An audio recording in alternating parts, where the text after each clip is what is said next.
IRCTC ने एक बहुत बड़ी अनाउंसमेंट की है। अगर आप इसके ओएफएस में पार्टिसिपेट करना चाहते हैं तो ये अपना ओएफएस लेके आ रही है। ओएफएस होता क्या है? Offer for sale. कौन सेल करना चाहती है इसका स्टेक?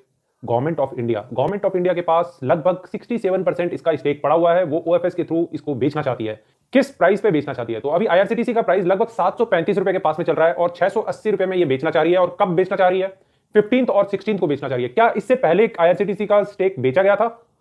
और ये बेचने वाला कौन है? तो ये गवर्नमेंट ऑफ इंडिया है। गवर्नमेंट ऑफ इंडिया के पास पहले 87% इसका स्टेक था। शेयर होल्डिंग बहुत बड़ी इसी की थी, गवर्नमेंट की। लेकिन गवर्नमेंट ने 20% स्टेक इसका बेचा 1300 के प्राइस के आसपास। ओएफएस पहले भी निकाला गया इसका।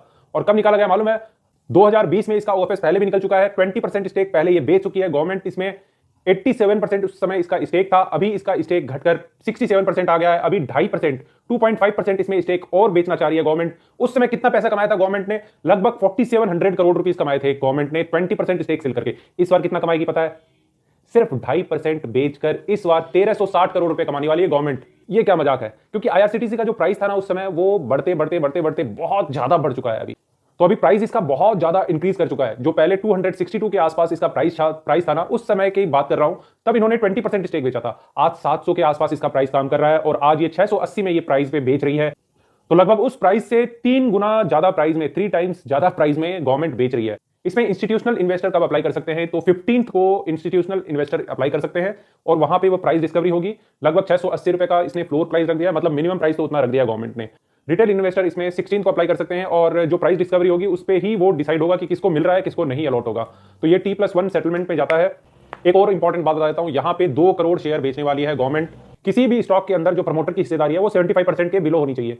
स्टार्टिंग में जब भी कोई एनसीएलटी या किसी चीज का सेटलमेंट होता है ना, तो लगभग 98% भी प्रमोटर होल्ड करते हैं। जैसे एक इसका एग्जांपल जीता जागता एग्जांपल आपका पतंजलि है। पतंजलि में वैसा हुआ था, उसके बाद वो भी ओएफएस लेके आए थे, उन्होंने अपने स्टेक को बेचा था। इसी तरह गवर्नमेंट भी इसमें 87 से 20% डाउन कर चुकी है। अभी ये 2.5% स्टेक बेचेगी, इससे पैसा उठाएगी और गवर्नमेंट अपने काम में यूज करेगी। गवर्नमेंट अभी बहुत इन्वेस्टमेंट का इनका प्लान चल रहा है। जैसे कई सारी कंपनियों ने इन्होंने लाइन पे कतार में खड़ा किया हुआ है। जैसे बीपीसीएल है, हिंदुस्तान पेट्रोलियम को इन्होंने बेच दिया था, ओएनजीसी को, ओएनजीसी से पैसा ले लिया था। इसी तरह से आरईसी का स्टेक इन्होंने पीएफसी को बेचा था और पीएफसी से पैसा लिया और गवर्नमेंट ने अपने कामों में इस्तेमाल किया। अभी भी गवर्नमेंट के पास में लगभग 64% हिस्सेदारी इसके अंदर में बनी रहेगी। तो आगे भी ये ओएफएस निकालती रहेगी और अपने स्टेक को बेचती रहेगी।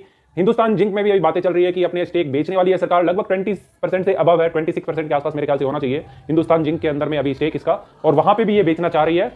वहां पे किस तरह से बेचती है, क्या प्रमोटर को बेचेगी या ओएफएस लेके आएगी? ओएफएस का बहुत आसान तरीका है। एक दिन पहले जस्ट अनाउंसमेंट कर दो, अगले दिन बोल दो कि भैया आपके लिए खोल दिया है ओएफएस, आप अप्लाई करो, और नेक्स्ट उसके अगले दिन आप रिटेलर के लिए खोल देते हैं। जनरली रिटेलर के लिए यहाँ पे 10% स्टेक ही खोला है गवर्नमेंट ने, मतलब 2 करोड़ का है ना, तो 20 लाख शेयर के लिए अप्लाई कर सकती है रिटेल पब्लिक, और बाकी इंस्टीट्यूशनल इन्वेस्टर के लिए इन्होंने छोड़ दिया है। अब आईआरसीटीसी करती क्या है? तो आईआरसीटीसी कैटरिंग के बिजनेस में है। बेसिकली आपने अगर अपनी ट्रेन की टिकट बुक की होगी तो आईआरसीटीसी की वेबसाइट से ही जाके की होगी, और काउंटर पे अभी बहुत कम लोग जाते हैं। मैक्सिमम जो बुकिंग होती है ना वो आईआरसीटीसी की वेबसाइट से ही हो जाती है। वहां पे आप टिकट में आप अगर जाके अपनी टिकट में कभी देखोगे ना, उसमें एक सर्विस चार्ज जुड़ा होता है। वो सर्विस चार्ज कौन लेती है मालूम है? आईआरसीटीसी। तो आईआरसीटीसी की एक तरह की बैठी बैठी इनकम है, आराम से अपने सर्वर को मेंटेन करती है। और बहुत ही रश होती है 10 बजे के आसपास और 8 बजे के आसपास, जब रेलवे की बुकिंग स्टार्ट होती है, और 11 बजे स्लीपर की बुकिंग 11 बजे होती है, 10 बजे आपकी एसी 2 टायर 3 टायर की बुकिंग होती है, और 8 बजे आप अगर 3 महीने या 4 महीने के एडवांस बुकिंग करना चाहते हैं तो वहां पहली उसकी ओपनिंग होती है। और क्या करती है? ये होटल्स की सर्विस भी प्रोवाइड करती है। रेलवे स्टेशन के पास में इनके होटल बने रहते हैं, रेलवे स्टेशन पे भी इनके होटल्स बने रहते हैं। वहां पे आप चेक इन कर सकते हैं, वहां पे आप एंजॉय कर सकते हैं। और इसकी कैटरिंग सर्विस भी है। जैसे आपने कई सारे रेलवे स्टेशन पे देखा होगा, आईआरसीटीसी लिखी हुई बोतल आती है, उसको रेल नीर कहते हैं। रेल नीर करके 15 रुपए में बिकती है, दिल्ली में बहुत अच्छे से बिकती है वो, और बाकी सब जगह तो 20 रुपए में बिकती है। चीज बताता हूं, इसकी जो नेट प्रॉफिट मार्जिन है ना वो बहुत अच्छी है। 90% के आसपास नेट प्रॉफिट मार्जिन इसकी काम कर रही है। जहां दूसरे रेलवे के स्टॉक है ना 1% 2% मार्जिन के लिए तरस जाते हैं, वहां ये 30% की मार्जिन मेंटेन किए हुए है।